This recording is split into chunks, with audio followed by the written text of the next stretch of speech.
अल्लाह रब्बुल इज़्ज़त ने बनी आदम को गुमराही से बचाने के लिए अपने बंदों में से खास बंदों को चुना और उन्हें नबूवत के मनसब पर फाइज करके हर कौम की तरफ माबूस किया। उन अक़वाम में तारीख़ इंसानी के एक कदीम तरीन कौम आद का नाम आता है। कौम आद जज़ीरा तुल अरब के जनूब के सहराए अहकाफ में आबाद थे, जो मौजूदा यमन और ओमान के इलाके हैं। अरब की कदीम तारीख में उनको आदे ओला के नाम से याद किया जाता है। दरअसल आद हज़रत नूह अलैहिस्सलाम की नस्ल से एक शख्स था जो लूत के बेटे साम की औलादों में से था। उसने जनूब के इलाकों में रिहाइश इख्तियार कर ली और एक अजीम कबीले की बुनियाद रखी जो आगे चलकर कौम आद बनी। तारीख़ इंसानी में कौम आद अजीम और ताकतवर लोगों में शुमार है। ये लोग निहायत ही लंबे, जोरावर और मजबूत होते थे। उनकी जिस्मानी मजबूती और कद्दोकामत बेमिसाल थी। वो लंबे लंबे दरख्तों को एक हाथ से पकड़कर उखाड़ देते थे। मुअर्रिखीन के मुताबिक वो ऊंची ऊंची पहाड़ों को काटकर आलीशान महल बनाने का फन जानते थे,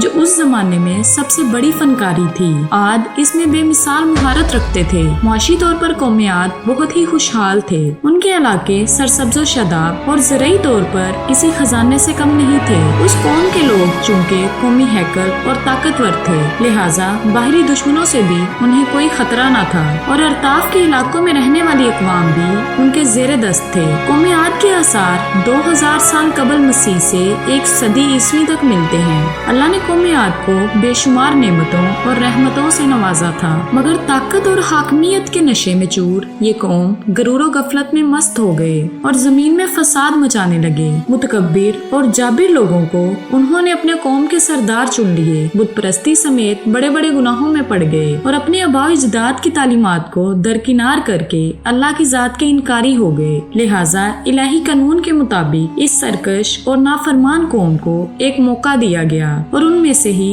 एक शरीफुल नफ्स अल्लाह के बंदे हजरत हूद अलैहिस्सलाम को नबी चुना गया, ताकि वो अपनी कौम को राह हक की दावत दें और उन्हें खुदा के अजाब से डराएं। अल्लाह ने कुरान मजीद में कौम आद का जिक्र करते हुए फरमाया, और हूद अलैहिस्सलाम ने कहा, मैं तुम्हारे लिए एक अमानतदार पैगंबर बनाकर भेजा गया हूँ, और फरमाया, ए मेरी कौम, तुम सब अल्लाह की इबादत करो, क्योंकि तुम्हारे लिए उसके सिवा कोई और माबूद नहीं, और तुम लोग ये जो बुत परस्ती कर रहे हो ये ना कोई खुदाई कानून है और ना ही कोई अक्लमंदी की बात है, ये तो तुमने अपनी तरफ से घड़ लिया है। कौम आद ने कहा कि क्या तुम हमारे पास इसलिए आए हो कि हम एक ही खुदा की इबादत करें और उन सब मबूदों की इबादत को छोड़ दें जिनकी हमारे आबाओ अजदाद इबादत किया करते थे। कौम आद ने कहा कि अगर तुम वाकई सच्चे हो तो तुम अपने वादे के मुताबिक इजाबे इलाही के लिए तैयार रहो। हजरत हूद अलैहिस्सलाम ने कहा, अब तो ये तय हो गया कि तुम्हारे रब की तरफ से तुम पर अजाबे इलाही नाजिल हो जाए और अजाब आ जाएगा।